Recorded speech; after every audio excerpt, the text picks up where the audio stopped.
So welcome back friends to my channel movie explanation. आज हम बात करने वाले हैं तेलुगु सुपरहिट फिल्म खलीजा जो कि रिलीज़ हुई थी 2010 में। तो आइए शुरू करते हैं। तो फिल्म की शुरुआत होती है एक रहस्यमय गांव पाली से, जहां लोग एक एक करके अजीब बीमारी से मरने लगते हैं और वहां के लोग डर और असहायता में जी रहे होते हैं। उस गांव के एक बुजुर्ग सिद्धू को महसूस होता है कि अब एक चमत्कारी इंसान आएगा जो इस गांव को बचाएगा, और वह कोई और नहीं बल्कि एक अवतारी पुरुष होगा। उधर दूसरी ओर कहानी शुरू होती है हैदराबाद शहर से, जहां एक टैक्सी ड्राइवर राजू उर्फ खलेजा अपनी सिंपल सी जिंदगी जी रहा होता है। उसकी टैक्सी खराब हो चुकी होती है और पैसे की तंगी के चलते वो एक बीमा कंपनी का एजेंट बन जाता है। वो लोगों को इंश्योरेंस बेचने की कोशिश करता है पर कामयाब नहीं हो पाता। उसकी मुलाकात होती है शोभा से, जो एक अमीर व्यापारी की बेटी है और कुछ रहस्यमयी घटनाओं की तलाश में है। शोभा का मानना है कि हाल में जो भी रहस्यमयी मौतें हुई हैं वो सिर्फ संयोग नहीं बल्कि इसके पीछे कोई बहुत बड़ा राज है। इसी दौरान शोभा के पिता की भी मौत हो जाती है, जिसे एक आम एक्सीडेंट बताया जाता है, लेकिन शोभा को शक होता है कि इसमें कुछ गड़बड़ है। दूसरी ओर पाली गांव के सिद्धू और कुछ गांव वाले शहर जाते हैं और अपने भगवान जैसे मसीहा को खोजते हुए राजू से टकरा जाते हैं। उन्हें राजू में ही वो मसीहा नजर आता है, क्योंकि वो अनजाने में कुछ ऐसे काम करता है जो उनके लिए चमत्कारी होते हैं। जैसे कि जब सिद्धू पर कुछ गुंडे हमला करते हैं तो राजू अकेले ही उन सबको हरा देता है, और इस घटना के बाद सिद्धू को पूरा विश्वास हो जाता है कि यही उनका देवदूत है। हालांकि राजू खुद इन सब बातों को मजाक समझता है और सिद्धू को पागल मानता है, पर किस्मत उसे बार बार उन्हीं लोगों के पास वापस ले आती है।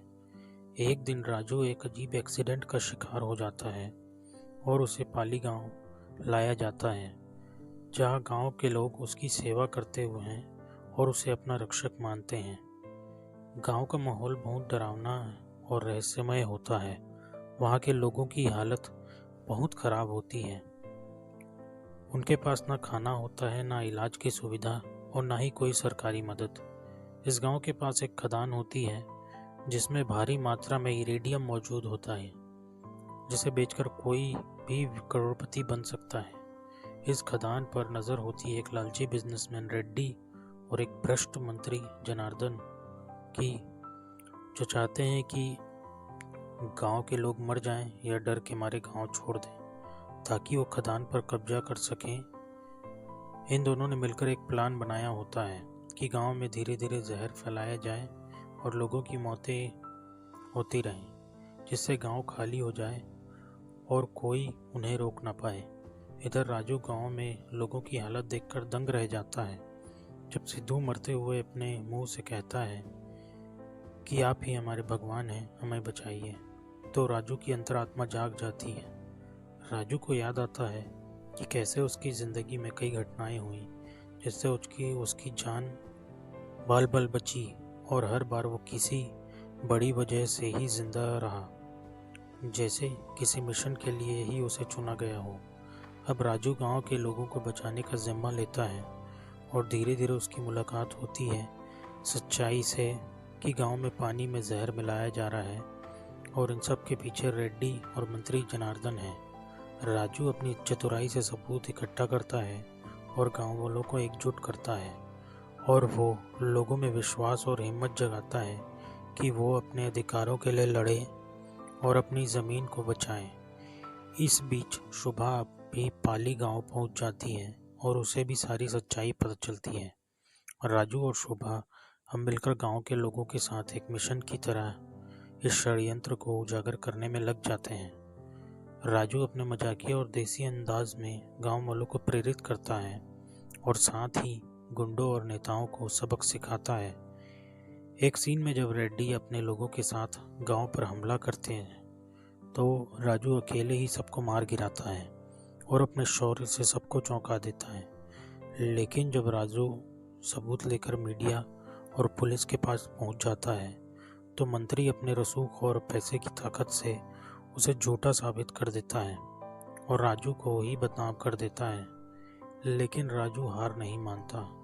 वो एक वीडियो क्लिप के जरिए पूरी सच्चाई जनता के सामने लाता है, जिसमें मंत्री और रेड्डी के बीच बातचीत की रिकॉर्ड होती है, जिसमें वो जहर फैलाने की बात करते हैं। ये क्लिप वायरल हो जाती है और सरकार को मजबूरन कार्यवाही करनी पड़ती है। रेड्डी और मंत्री गिरफ्तार हो जाते हैं और पाली गांव को इंसाफ मिलता है। फिल्म के अंत में गांव वाले राजू को सच में भगवान मानने लगते हैं, लेकिन राजू उन्हें समझाता है कि भगवान कोई और नहीं बल्कि हर इंसान के अंदर ही अच्छाई होती है। अगर इंसान चाहे तो खुद भी किसी का भगवान बन सकता है। फिल्म खत्म होती है और उस शानदार डायलॉग के साथ, जहां राजू कहता है, इंसान के अंदर जब तक हिम्मत और सच्चाई है तब तक कोई ताकत उसे हरा नहीं सकती। इस पूरी कहानी के जरिए फिल्म एक गहरी सामाजिक बात करती है कि किस तरह कॉरपोरेट लालच, भ्रष्टाचार और सत्ता की भूख आम लोगों की जिंदगी को तबाह कर सकती है। लेकिन अगर एक आम आदमी खड़ा हो जाए तो सबसे बड़े राक्षसों को भी हराया जा सकता है। महेश बाबू की ज़बरदस्त एक्शन, कॉमेडी और डायलॉग डिलीवरी फिल्म की जान है। वहीं अनुष्का शेट्टी का किरदार भी फिल्म में मजबूत और आत्मविश्वासी महिला का उदाहरण देता है। डायरेक्टर त्रिविक्रम श्रीनिवास ने इस फिल्म में मसाला, कॉमेडी, एक्शन और मैसेज का ऐसा मेल किया है जो दर्शकों को बांधे रखता है। कलेजा केवल एक मनोरंजक फिल्म ही नहीं बल्कि आम आदमी की ताकत का प्रतीक है और ये संदेश देती है कि भगवान की राह नहीं देखते, भगवान बदलकर हालात बदलते हैं।